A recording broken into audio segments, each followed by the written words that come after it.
All right, thank you for watching this live stream, whether you are a subscriber or just a Beatles fan or just a YouTube person checking things out, just somebody who casually watches YouTube and may have stumbled upon this live stream.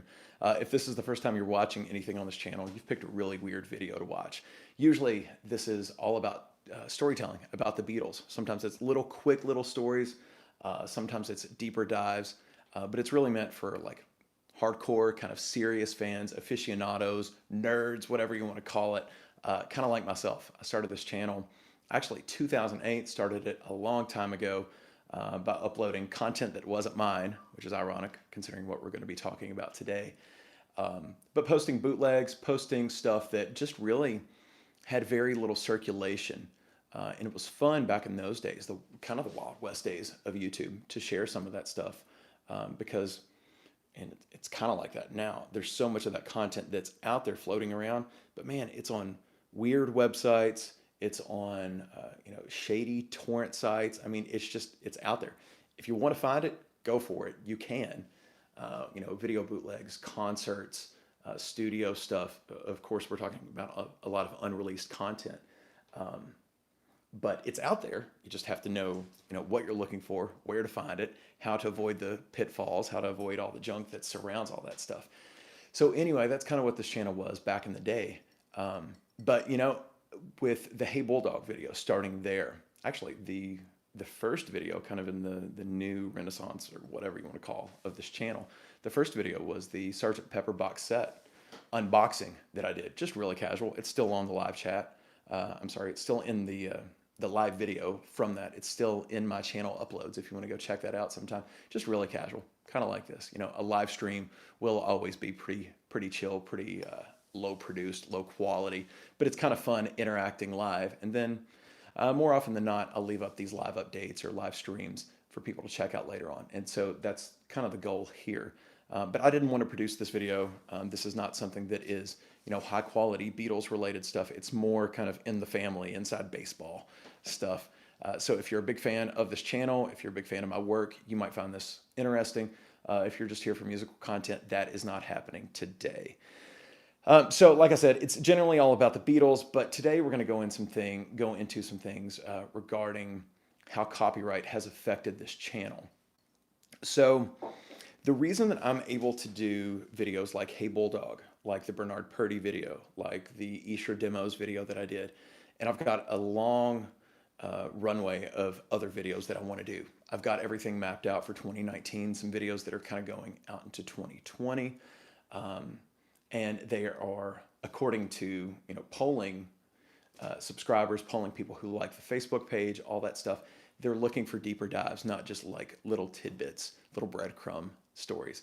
So I want to go deeper, not just for myself, but because it seems like that's what the audience wants as well. So I've got a lot of that stuff kind of roadmapped for where I want to go, but that has been sidetracked. And the reason that is because the most recent video that I did was on the Beatles Rooftop Gig. That was published on January 30th, 2019. So right out a month ago. Today is, 2nd or 3rd of March. So right out a month ago. And I published it, and it did exceptionally well. Ended up becoming the third highest viewed video on this channel. In the course of about 2 weeks, it did about 130,000 views, which was amazingly, mind-blowingly awesome. Way beyond my expectations for these nerdy deep dives on these Beatle topics like I do. So it was cool to see that. And within a couple of weeks, it got taken down. Now, I'm not going to get into a lot of specifics here for reasons that, I can't even explain why I don't need to go into the specifics. But the video was taken down by a copyright holder. I did use some copyrighted material in that video. I used it willingly. I used it intentionally. And I'm currently going through the appeals process on that. So here's just a quick kind of 101 on what this looks like on YouTube.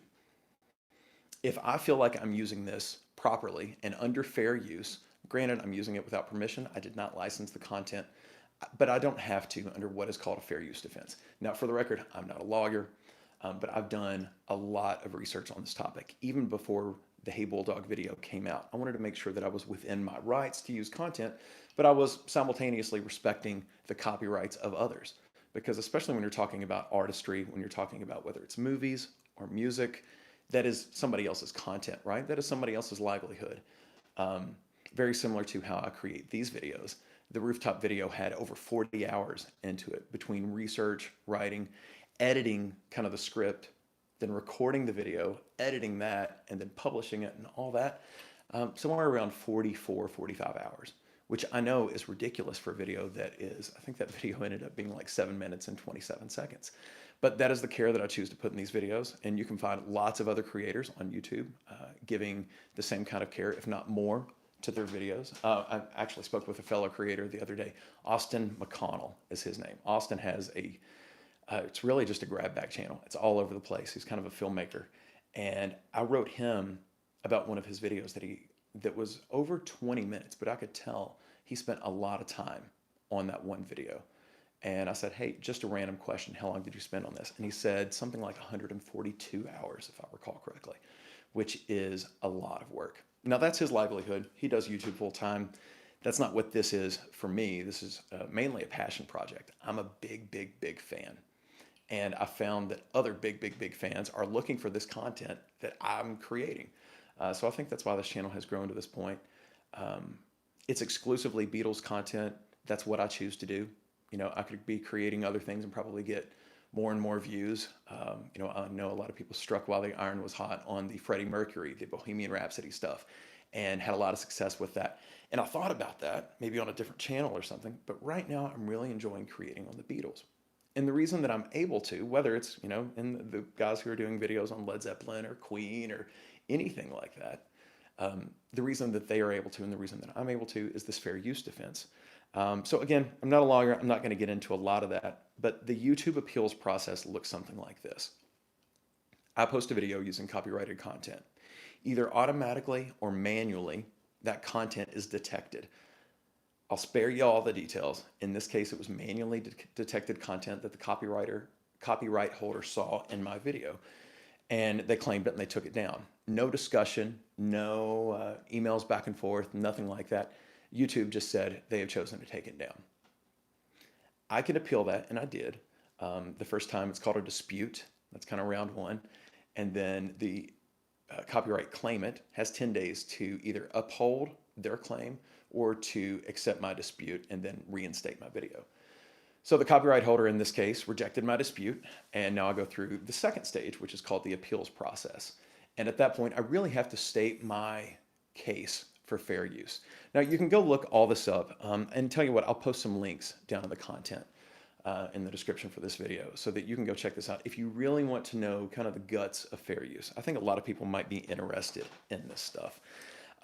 But the 4 factors that a judge considers when he's looking at a fair use case to decide if I violated copyright or if I use this under the fair use term, there are 4 factors: the purpose and character of the use, the nature of the copyrighted work, the amount and substantiability of the portion taken, and the effect of use upon the potential market for the copyrighted material. So let's go back to the Hey Bulldog example instead of the Rooftop example, because the Hey Bulldog video has not been taken down, has not been copyright claimed by anybody, nothing like that. I used a portion of the song Hey Bulldog. I additionally used portions of the music video for Hey Bulldog / Lady Madonna, if you know what I'm talking about there. And I used clips of it and clips from the song itself. Because I used clips, just small portions, that doesn't replace the market value of that. When you watch my video on the story behind Hey Bulldog, does it replace your desire to go buy the CD that Hey Bulldog is on? Or for you to ask Alexa to play Hey Bulldog or anything like that? No, that's not the case. That's fantastic. I did not expect Alexa to hear me. So she did, but she did not play Hey Bulldog. Anyway, it does not replace it, right? When you watch a 10-minute video or however long Hey Bulldog was, does it replace your desire to hear that? No, absolutely not. So in this case, kind of going back to the Rooftop, wow, leave me alone. She said, what else can I do for you? In the case of the Rooftop video, does it make you not want to go watch the Rooftop concert or go watch the anthology that includes part of it, or 8 days a week that includes part of it, or watch the entire Let It Be movie if you still have it on VHS or Laserdisc because that's the last time that it was released? I would say no. And I would say that's a giant part of my fair use argument. Another one is that I um, transformed the content. The clip that I used, I transformed it by providing narration, by providing context from almost the academia, the research level. So I went that deep, um, because I chose to, but because it's more of like the educational, again, academic content. I didn't really put together this video for entertainment. Now, it might entertain you, but the amount of work that went into it, it's I don't want to pat myself on the back, but it's really scholarship that goes into this. And I'm taking my cues from the Mark Lewisons of the world. And there are, many, many authors who have written this stuff, dating back to Hunter Davies' original Beatles biography, going way back to '67, right? Up until Mark Lewison's still working on the definitive Tune-In series, or all these years ago. Anyway, so there are these four factors, and I'll spare you my entire argument because, again, I don't want to get in the weeds on this, but I'm looking at factor one, factor two, factor three, factor four, and I believe that this video upholds this. So I've now appealed the video to YouTube, which means the copyright claimant gets another 10 days to either uphold their claim or to accept my appeal and reinstate the video. If they reject my appeal, which is possible, especially because it was a manual claim. It wasn't like just a flaw in the YouTube automatic system called Content ID. Because it was a manual claim, it is very possible that they will reject my appeal, at which point I get a copyright strike on my account. If I get 3 copyright strikes on this account, on Fab4 Archivist, my account goes away. Poof, it's like it never even existed. And all the videos that I made, everything, all the comments, all those discussions are completely gone.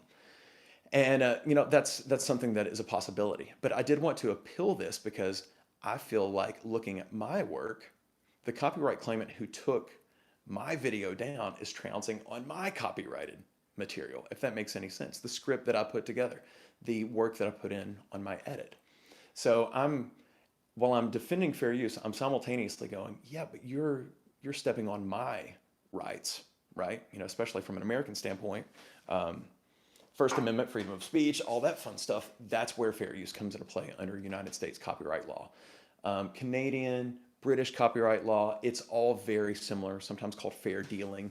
But I've researched that to make sure that, especially if I'm crossing an ocean dealing with anybody, that I'm accepting their understanding of what fair use or fair dealing is. So that's kind of where it is right now. I've appealed this process, and we'll see where it goes. I'm exploring all my options, and I don't know exactly where that will lead, but we'll see. So I just wanted to give an update kind of on where we're at, the way that I'm taking this channel very seriously. I try to have fun with it, but if I'm spending a lot of time, if I'm investing a lot of time on this work, I don't want to see it just disappear. It would be very different if I was just walking around vlog style and I had, an hour edit into this content, but I don't. It's very, very different. So anyway, suffice it to say, I'm fighting for what I think is right, and I don't know how far that will go, but I'm exploring all my options. Let's see. I was going to mention some other things. Fair use is a defense. It's not an offense. I can't preempt action from a copyright holder. So I just have to go, I'm using this under fair use, and that's why you'll see in most of my videos I've got a fair use statement at the end. That wouldn't protect somebody who uploads a full movie or uploads a full album or anything like that. Those are obvious copyright violations. Even if you say, I'm saying under fair use that I do not own this copyright and the rights are still owned by the original content creator, blah, blah, blah, whatever that is. That doesn't excuse it. And actually, that harms what fair use is, because sometimes you throw the baby out with the bathwater. And in legitimate fair use cases, and I believe my videos, my content, are legitimate fair use cases, it makes the rest of us look bad. So anyway, there's just a quick primer on what fair use is.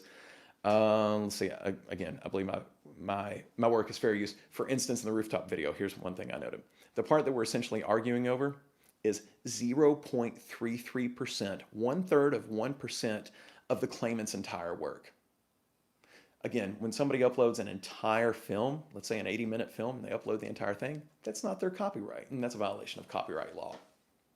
If they upload half of that, or if they upload 5 minutes of it without any context and they don't transform the work, that's a violation of copyright law. That's clear as day. but I'm using less than 1/3 of 1% in this video. So anyway, that's why I've got a little bit of a bee in my bonnet, as it were. And the majority of the clip that I used did have my original narration on top of it. I discussed it. I gave it context. It's just a perfect example of fair use.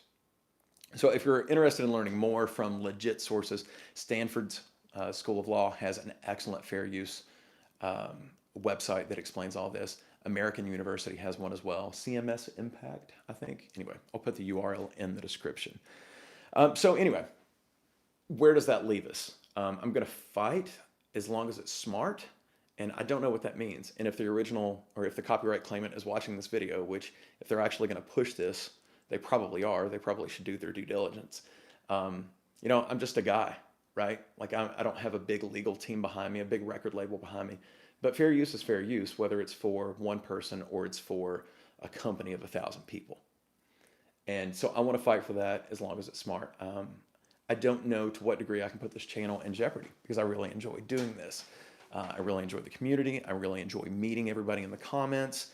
You know, even the weirdos and the wackos and the crazy people. It's just kind of fun to get that notification on my phone going, oh, they really get the Beatles, or wow, they're thinking about some stuff that's on, you know, on Mars, not the Beatles.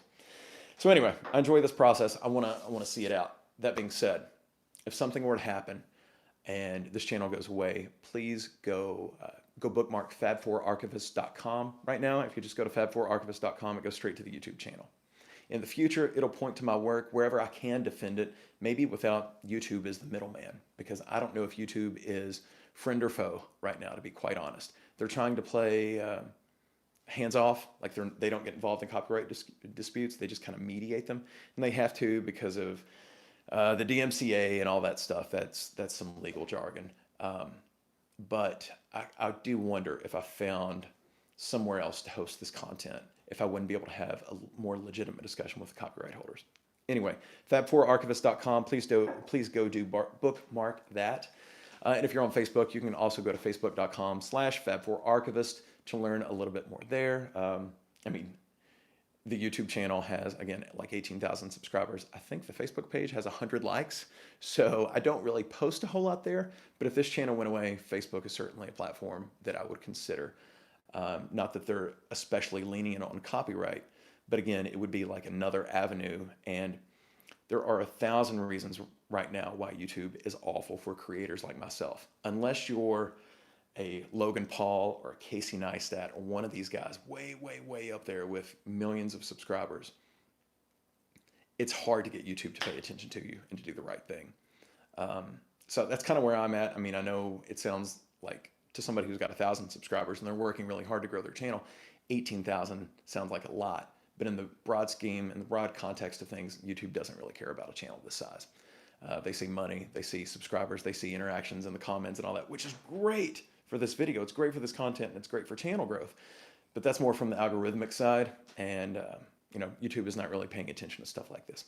Maybe Facebook is or will be, especially if YouTube continues to have copyright issues, not just with me. It's not about this, but they're not defending creators. And I'd like to see that tide turn, but it hasn't yet. Let's see. I think that's pretty much it. I just wanted to talk about some of these copyright basics and give you guys an update on the video. If you're watching this after the fact, after the live stream, I might cut it here. So see ya if that's the case. But I'm going to hang out in the chat room and talk to some of the folks that are here.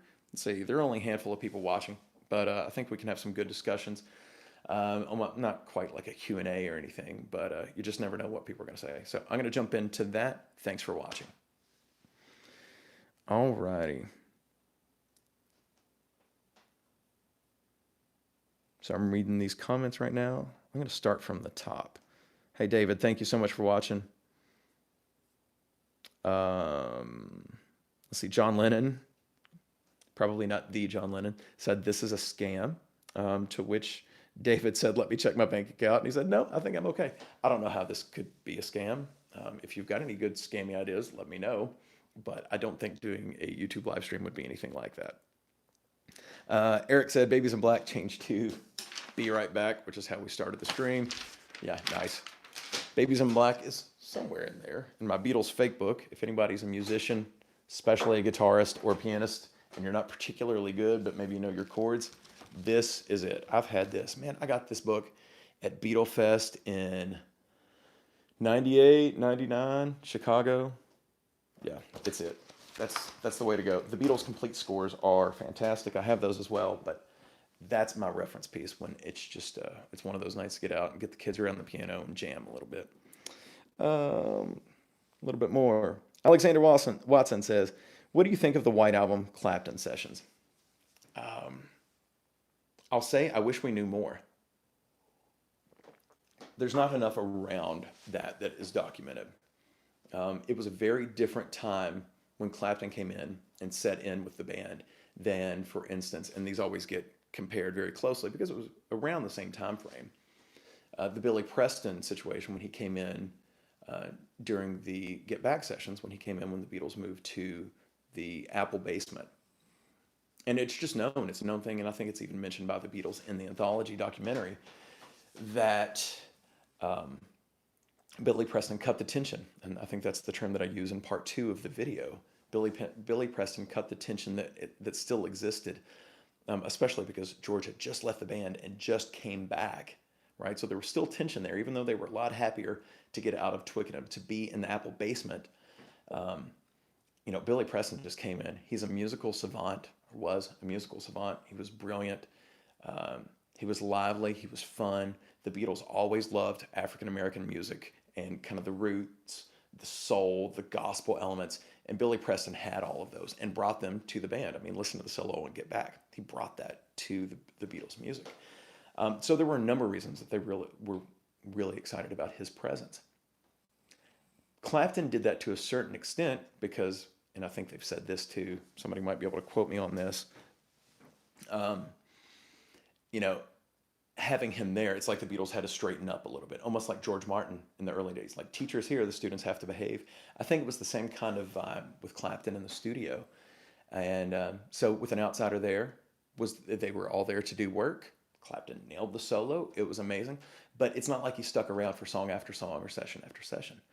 I wish that would have been the case, and I wish it was more documented, to be honest. Not that he needed to join the band. I'm not saying that by any stretch. But can you imagine what the White Album would have been with a Clapton solo on, I don't know, back in the USSR? Not that the existing solo isn't fantastic, but, I mean, Eric Clapton is Eric Clapton, right?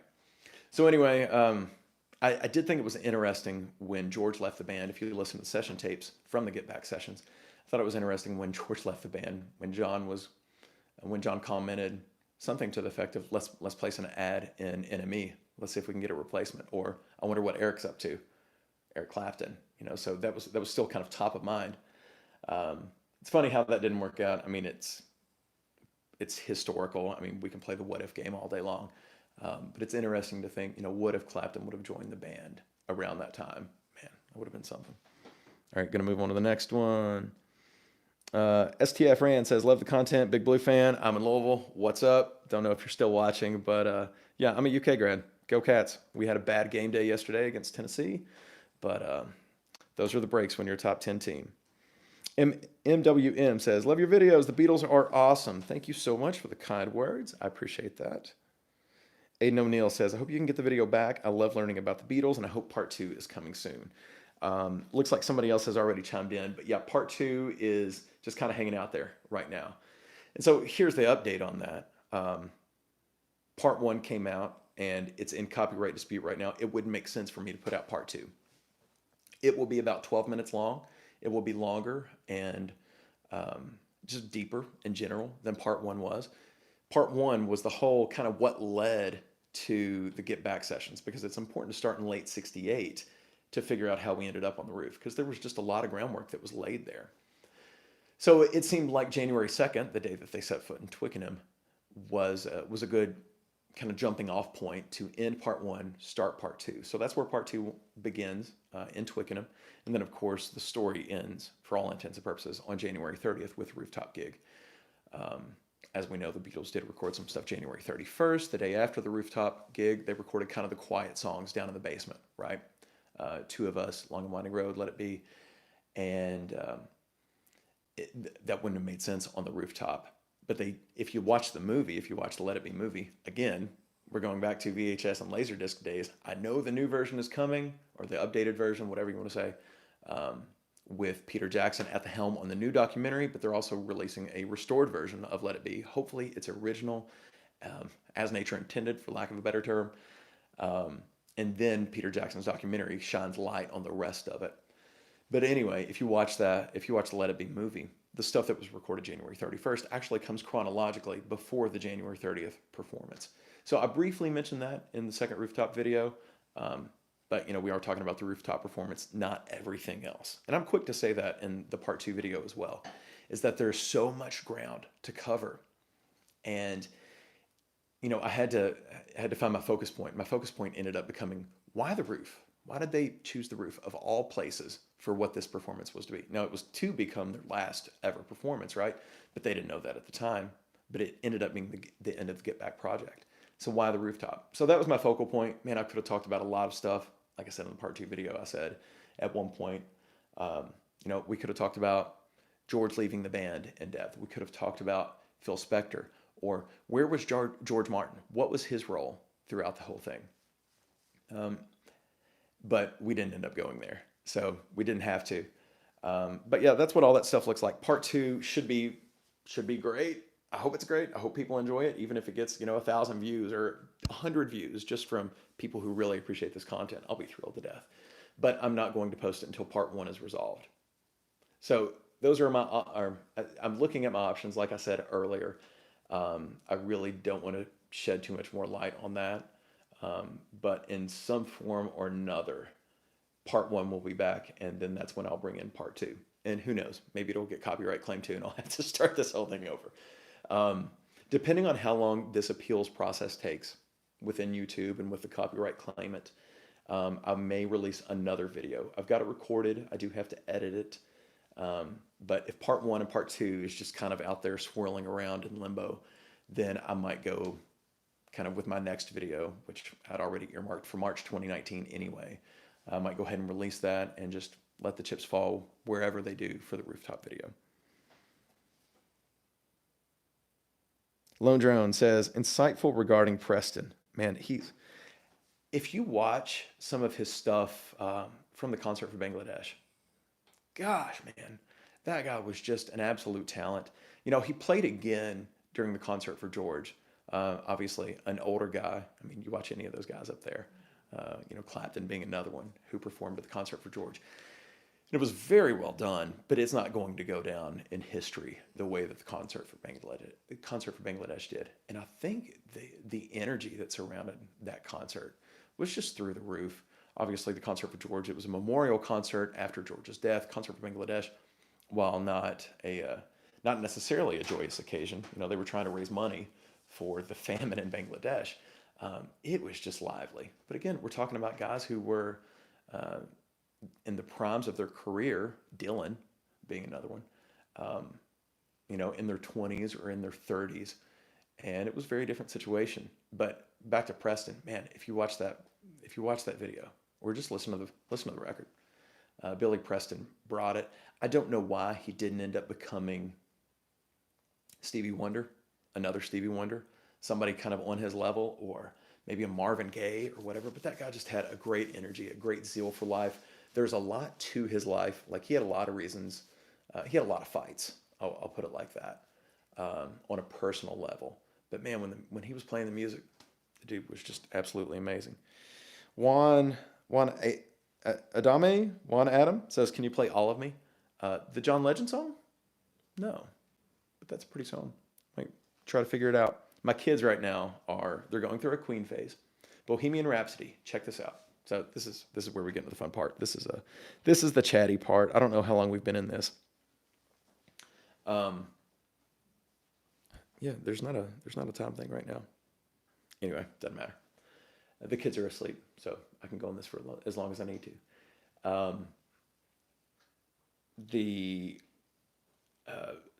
Queen, Bohemian Rhapsody, the movie. If you haven't seen it, it's fantastic. It's great, regardless of what you think of Queen. It was a little heavy on the Freddie story and not as much on the Queen story, but that's the story that they chose to tell. Fine. But I would have liked a little bit more about Brian May's background, for instance. Great movie, though. Very well done. And if you get the DVD or the Blu-ray, the special features have the entire remake or recreation of the Live Aid concert. So the kids and I, we watched that last week. Watched the whole thing. I think it's like 20 minutes, 25 minutes. It's fantastic. The whole thing wasn't in the movie. A lot of it was, but not the whole thing. So we watched that, and then we watched a little bit of the actual Queen Live Aid concert, which there's a version on YouTube. The whole thing. There is one that's called something like remastered or restored. Watch that one. It almost looks like that video somehow from 1985. It almost looks like that video is in high def. It is amazing what that creator did with that content. There's another version, and it's like cloudy and gray and low fidelity, but this restored version that I'm talking about, the sound is fantastic. It's like the whole thing. It's the completest, a completest fan of Queen took some care and showed some love in this project. But I highly recommend checking that out. So, like I said, we watched the Bohemian Rhapsody version, the actual Queen Live Aid version, and then there's some side-by-side comparison videos on YouTube. And so anyway, that has all led to me learning a little bit of the Bohemian Rhapsody stuff, and my kids learning that, specifically my oldest, Billy. I see Billy's in here. And so now we're on to a little bit of the intro of We Are the Champions, which is, heavy on the piano. So that's kind of fun, getting the kids into some of that stuff. But that's what we've been doing lately. And like I said, the Beatles Fake Book, that always stays out. But yeah, that's where we're at. So we haven't really jumped into the John Legend catalog, but maybe we will someday. Juan says, I don't know what this live stream is about. No worries, dude. It's about the Beatles. I don't know if you can go back and watch the beginning while it's still live, but after I'm done with this, it'll process and it'll be up on the channel. But yeah, that's where we're at. Aiden says Bohemian Rhapsody is the best film of 2018. Dude, completely agree. I'm not a big movie guy, but rock docs, biopics, especially in the musical realm, I'm all about it. I can't believe we haven't seen a Beatles one. I don't know if it's just because not enough time has passed with the guys kind of being done, specifically Ringo and Paul, who are still actively touring on their Beatles catalog. Maybe they don't want to do a retrospective yet to enough to license the songs the way that Queen did for Bohemian Rhapsody. I don't know. Maybe we'll never see it because Apple is so protective of their catalog, and they should be. But to what degree? You know what I mean? Oh, Juan's trying to catch up. Cool, man. Cool.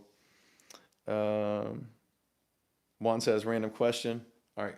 I'm going to hang out for one more second, and then I'm going to head on out. Wow, look at that. When I look down, so there's a 5-10 second delay. When I look down, I can see my full head of hair. That's right. Still going strong. I'm going to enjoy it while I can. All right. I think I'm going to wrap it up there. I hear the kids rousing. Thank you so much for watching. Thank you for subscribing to this channel. Thank you. It says 15 watching now. It doesn't matter. There could be nobody in here. There could be 1,000 people in here. And I appreciate whoever's watching. Again, this whole project, this Fab Four Archivist thing, it's a passion project. I love the Beatles. I've loved them since I was 13. And I've always looked for a way that I could kind of channel some of this passion, some of this, just whatever it is, enthusiasm, energy, zest, whatever you want to call it, into creating something. I'm not a writer, like a writer's writer. Podcasting is something that I've done before. I don't want to do another Beatles podcast, though. I think there are plenty out there, and by different generations of fans, which is great. There's some out there by Americans. There's some out there by Brits, and I'm sure there are foreign language podcasts as well, specifically on the Beatles. And I love the diversity of content that's out there. I don't think I could add much to it. But the video space is something like I felt like I could do this, and the Hey Bulldog video, I don't know what the view count is. It's something like 800,000, which is amazing to me that 800,000 people have said, oh yeah, this is worth my time. Not everybody loved it, but you're going to have some haters in any crowd, right?